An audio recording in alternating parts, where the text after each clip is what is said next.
Supreme court ने Delhi high court के उस आदेश को बरकरार रखा जिसमें कहा गया था कि कैदियों से उनके परिजनों, दोस्तों तथा कानूनी सलाहकारों की मुलाकात की संख्या को सप्ताह में 2 बार सीमित करने का निर्णय बंदियों की संख्या को ध्यान में रखते हुए लिया गया है। साथ ही इसे पूरी तरह से मनमाना नहीं कहा जा सकता। जस्टिस बेला एम त्रिवेदी की बेंच ने कहा कि वह हाई कोर्ट के आदेश में हस्तक्षेप करने की इच्छुक नहीं है क्योंकि यह एक नीतिगत निर्णय है।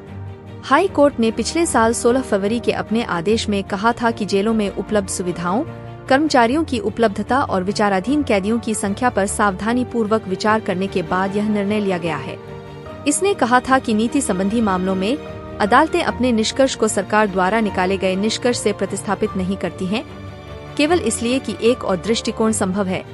इसलिए यह अदालत परमादेश की रिट जारी करने वाला कोई भी आदेश पारित करने की इच्छुक नहीं है। हाई कोर्ट का फैसला दिल्ली जेल नियम 2018 के कुछ प्रावधानों को चुनौती देने वाली एक याचिका का निपटारा करते हुए आया था। वकील जय अनंत देहादराई की याचिका में नियमों में संशोधन की मांग की गई थी ताकि कानूनी सलाहकारों के साथ मुलाकात उचित आवंटित समय में सोमवार से शुक्रवार तक खुली रहे और प्रति सप्ताह मुलाकात की कोई सीमा न हो। याचिकाकर्ता ने अंतरिम रूप से दिल्ली की जेलों में कानूनी सलाहकारों की अपने मुवक्किलों से सप्ताह में 2 बार से अधिक मुलाकात का आग्रह किया था।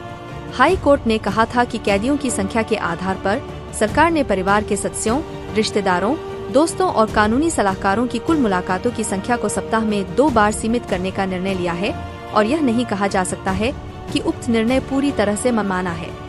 दिल्ली सरकार ने अपने जवाब में कहा था कि दिल्ली में 16 जेलों में 10,026 की स्वीकृत क्षमता के मुकाबले 18,000 से अधिक कैदी हैं। इसने कहा था कि यहाँ की जेलों में कैदियों की संख्या को देखते हुए परिवार के सदस्यों, रिश्तेदारों, दोस्तों और कानूनी सलाहकारों की मुलाकात की संख्या को सीमित करने का निर्णय लिया गया है।